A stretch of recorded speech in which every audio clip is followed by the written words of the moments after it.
Good afternoon guys, welcome back to my garden. I'm Dominika if you're new here, and today we are going to be transferring the microdwarf tomatoes that we seeded together in a video about 2 months ago. We're going to be transferring them to their final pots in my container garden. So this video is going to be part 2. In part 1 I shared with you how I managed to grow tomatoes in the shade. We spoke about the types of tomatoes that could work in that kind of low light situation. We spoke about interesting varieties and we seeded them together. I shared with you how to take care of those tomato seedlings in their first week of growth. So now in part 2 I'm gonna show you how to transfer the tomatoes outside, share with you any tips to make that transfer as successful as possible. Alright, so here are all of my tomatoes. I probably have more than I need, but I'm super happy that they survived because I went on 2-week holiday and no one was taking care of my plants while I was gone.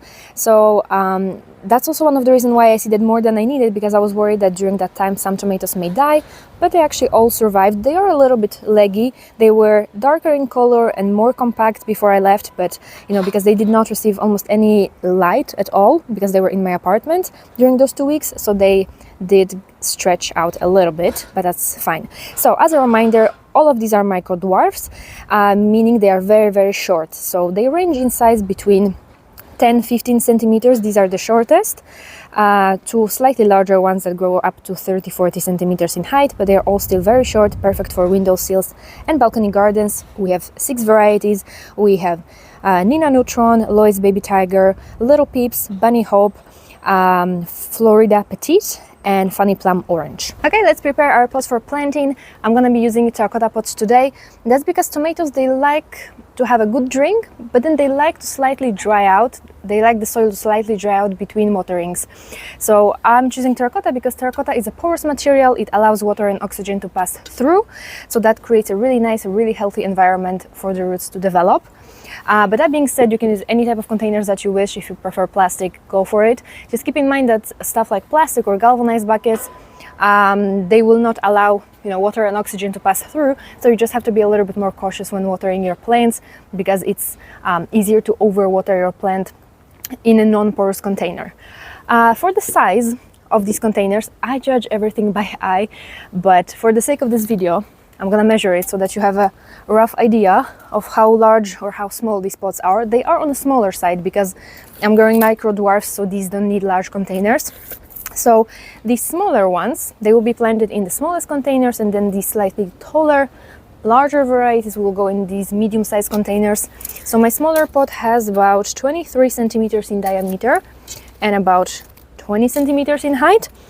And then my larger pot is about 25 centimeters in diameter and about 21 centimeters in height. So they are pretty much around the same size. At the bottom of each pot, I'm placing a mesh hole pad. This is how it looks. It allows the water to pass through, but prevents the soil and the dirt from coming out through the drainage hole. To plant my tomatoes, I'm gonna use a multi-purpose potting mix with added perlite. We want the potting mix to be very lightweight, airy, very porous, that allows water to pass through easily, that doesn't hold on to too much moisture. So multi-purpose with added perlite will be a great option. And now to this, I'm gonna add a generous amount of organic matter. It can be any type of organic matter, but organic matter is really great because it helps to retain nutrients in the soil. It helps to keep some moisture in, but without waterlogging the plants, and it just creates a really lovely, rich texture. Alright, so the pots are ready, but there are 2 things we need to take in consideration before we can actually transfer our tomatoes permanently outside. The first thing is obviously the temperature. Tomatoes don't like cold temperatures, so if you garden in a climate where there's still risk of frost, obviously you want to wait until all the risk of frost has passed before you can transfer your tomatoes outside.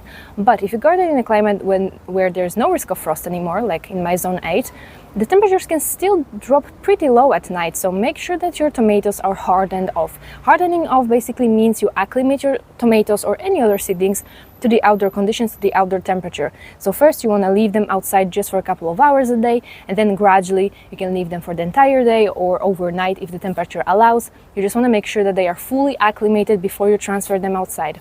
The second thing that we need to take in consideration That's not something that I should worry about too much because I garden in the shade. But if you garden on a sunny balcony or a sunny terrace, you want to acclimate your tomatoes to that full sun exposure. Obviously, tomatoes like plenty of sunlight, but they also have to acclimate to receive that full sun exposure.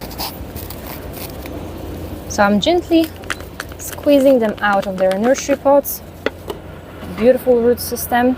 So here we have the smallest of all of these tomatoes, Nina Neutron. I'm gonna leave myself the plant tag in the container. Just gonna shake a little bit this soil. And now I'm gonna be planting them slightly deeper than they were planted in their nursery pots.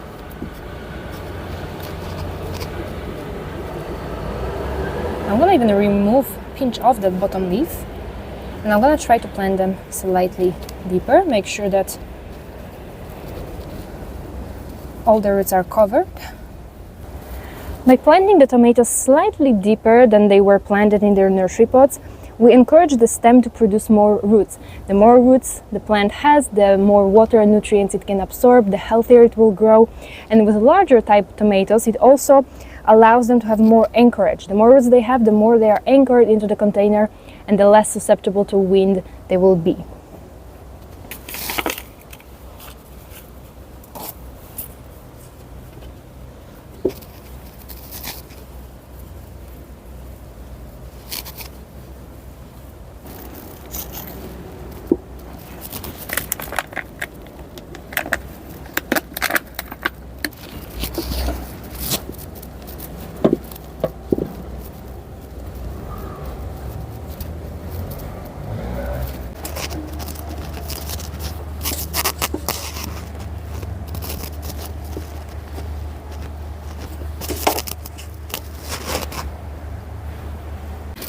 My tomatoes are planted. I also mulched them with pine cones. I often get asked why I have pine cones in all of my containers.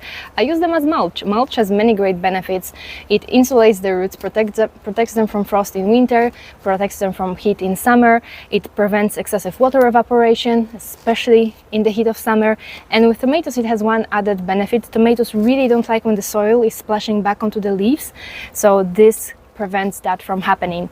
So I use pine cones because they are easily available, they are free, and they're pretty durable, like they don't decompose rapidly. So that's my favorite type of mulch, but obviously you are free to use any type of mulch that you want, but I highly encourage you to use some type of mulch for your potted tomatoes. From now on, I'm also going to be fertilizing my tomatoes with Alga Bloom. Alga Bloom is an organic fertilizer with algae extract that is rich in potassium and phosphorus, which are the two minerals that your plant need the most when they are in the flowering phase. So as you can see, some of the tomatoes started to produce flowers. So up until now, I was fertilizing them with Alga Grow because Alga Grow is rich in nitrogen and we wanted them to develop healthy leafy growth. But now we want to prioritize flower and fruit production. They will still develop healthy leaves, but they will focus more on flowering. So I'm going to be using Alga Bloom approximately once a week. It's really important to fertilize your potted plants because unlike plants that are planted directly in the ground, these can spread their roots in search for water and nutrients. So they rely strictly on you to provide water and nutrients. And so fertilizers are basically plant food, and plants need food to grow healthy, to produce abundantly.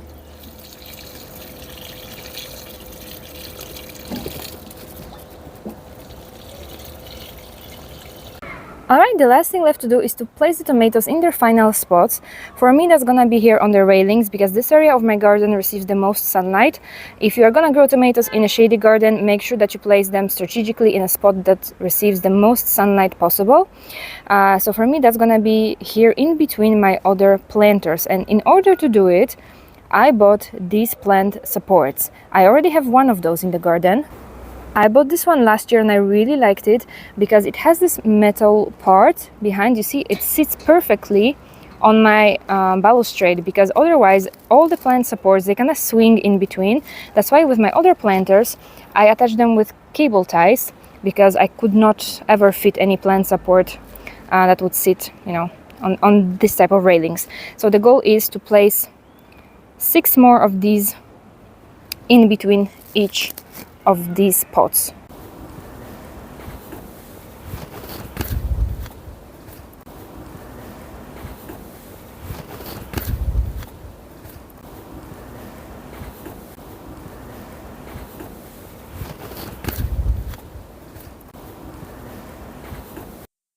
Alright you guys, this is gonna be it for today's planting video. I am super excited to be growing this many tomatoes in my shady garden this year.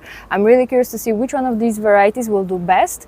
I obviously have a lot of extras. I will try to find them a new home, and if I can't, I'll probably have to squeeze them somewhere in my garden.